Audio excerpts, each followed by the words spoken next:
মানে যদি টিভিটো ক্লোজ কৰি চাই কান্দিছে কিন্তু চকু পানী ওলোৱা নাই।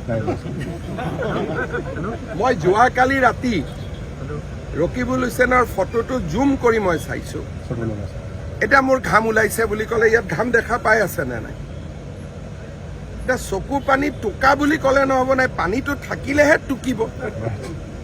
এতিয়া আপোনালোকে যদি টিভিত চাই তাত আজিকালিতো বহুত মেকানিক্স ওলাইছে যে ভিডিঅ'টো যদি আপুনি ChatGPT-ত দি দিয়ে তাত সুধিব পাৰে যে এই মানুহজনৰ চকুত কিমান পানী আছে। ChatGPT-য়ে সেইটো উত্তৰো দি দিব যে 2 ড্ৰপ আছে, 1 ড্ৰপ আছে। ৰকিবুল হুছেইনৰ কোনো ফটোত চকু পানী নাই আৰু অখিল গগৈয়ে সাৱটি ধৰি কান্দা দেখুৱাইছে যাতে চকুটো টিভিয়ে নেদেখে। আপোনালোকে নিজেই পজিশ্যনিংবিলাক চাই লওক। এওঁলোক সংখ্যালঘু মানুহৰো শত্ৰু আৰু সংখ্যালঘু মানুহকো ন্যায় যিসকল 71 চনৰ আগত অহা ভাৰতীয় নাগৰিক তেওঁলোকে ডিচিৰ ওচৰত গৈ আবেদন কৰক।